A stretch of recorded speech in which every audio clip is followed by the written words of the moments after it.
আসসালামু আলাইকুম, সবাই কেমন আছেন? আলহামদুলিল্লাহ, আমরাও ভালো আছি। তো দুপুরে রান্না করার জন্য এই যে গরুর মাংস ভিজালাম। গরুর মাংস বোনা করব। আর এখানে এই যে গরুর বট, গরুর বুড়ি বলি আমরা ওকে। তো এগুলো বের করছি। এগুলো বানানো ছাড়াই আমি ফ্রিজে রেখে দিয়েছিলাম এইভাবে সিদ্ধ করে। তো আজকে ভাবলাম হাতে যখন সময় আছে তো ওগুলো বানিয়ে ফেলবো আর বুট বোনা করবো আজকে। অবশিষ্ট বুট যে রয়ে গেছিল, তো এগুলো ভাবলাম অল্প করে বোনা করি। আজকে শুধু গরুর মাংসই বোনা করবো। গতকালকের তরকারি সব রয়ে গেছে, আর বেশি কিছু রান্না করব না। না রান্না করি তাই থাকে যায়। আস্তে আস্তে কাটা বাচ্চা সব শেষ করি, রান্না বান্না বলে শুরু করে দেই। তো মাংস টাংস সব কেটে কুটে নিছি, এই যে সব রেডি করে ফেলছি। আর এখানে ভাবলাম একটু শুটকি ভর্তা করি, চেপা শুটকি ভর্তা। এই যে চেপা নিছি আর শুকনো মরিচ দিয়ে করবো। যে দেখেন পান্তা ভাত কতগুলো রয়ে গেছে, গতকালকে যে রান্না করছিলাম। তো ভাবলাম বেশি করে জাল করে একটা ভর্তা করি।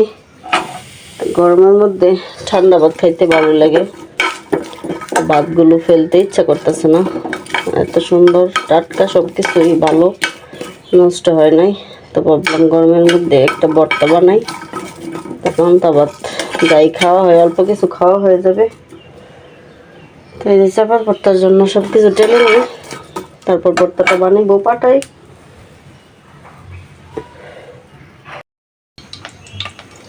এদিক দিয়ে ভর্তার সব এই যে রেডি করে ফেলছে, এখন শুধু ভর্তা বানানোর পালা। এই যে চাপাটা আমি টেলে নিছি, কড়াইয়ে তেল দিয়ে দিলাম। তো বুটটা বোনা করে নিই।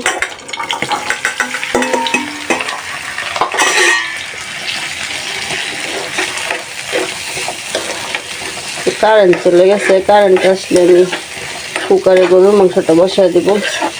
আজকে তো রান্না বান্নার ঝামেলা কম, দেখা গেছে গরুর বুড়িটা বানাবো, ভর্তাটা বানিয়ে ছোলা বুটটা বোনা করে নিই। এমনিতে খাওয়ার জন্য বোনা করতেছি। তো ভাবলাম ফ্রিজে যখন ছিল তখন বোনা করি।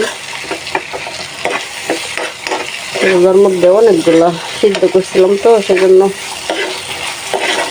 খাওয়ার পরে অবশিষ্ট এতটুকু ছিল। তো ভর্তা বানানো কমপ্লিট। দেখেন লাল লাল করে ভর্তাটা বানাইছি, মরিচগুলো একদম কম বাছছিলাম, হালকা। তো ভর্তা বানিয়ে ফেলছি। পান্তা ভাত দিয়ে খেতে ভর্তা খুবই টেস্টি, গরম ভাতের সাথেও ভালো লাগে। তো এখন উঠায় ফেলবো, বানানো শেষ করে ফেলছি। তো মরিচের পরিমাণ কম দিছি, তারপরেও দেখেন মরিচটা খুবই জাল, টকটকা হয়ে গেছে। তো মাংসটাও বসায় দিলাম, মশলাটা ভালোভাবে কষায় এই যে গরুর মাংসটা দিয়ে দিলাম। তো কুকারে রান্না করার কারণ হচ্ছে কুকারে আস্তে আস্তে বসায় দিলে আস্তে আস্তে হয়, নিশ্চিন্তে হোক। এদিক দিয়ে আমি গতকালকে ডাল ছিল, ডালটা গরম করে নিতেছি। মাসকলার ডাল মাছ দিয়ে রান্না করছিলাম, ট্যাংরা মাছ দিয়ে।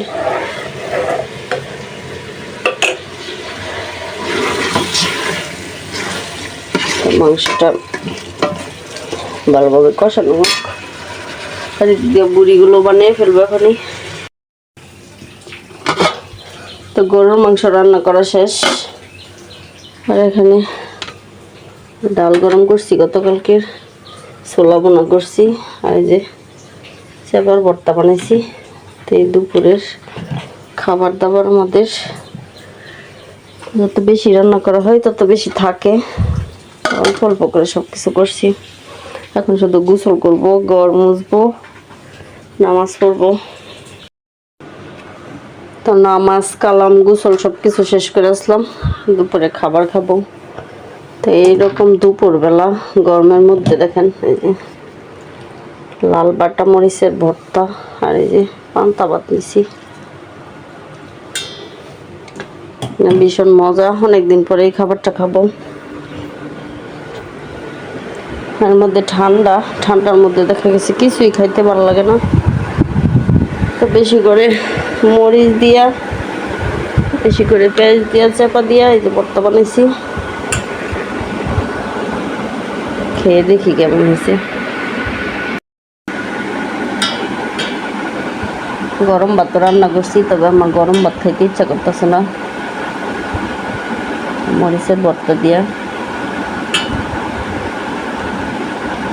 অনেকদিন পরে এরকম জাল জাল করে ভাত মাখাইছি। বিসমিল্লাহ।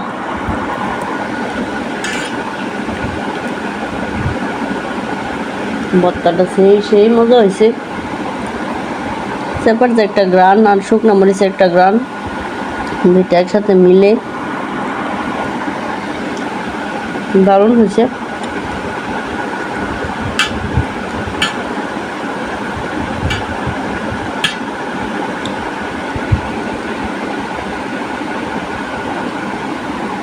তো আস্তে আস্তে খাই। সবাই ভালো থাকবেন, আমাদের জন্য দোয়া করবেন। আল্লাহ হাফেজ।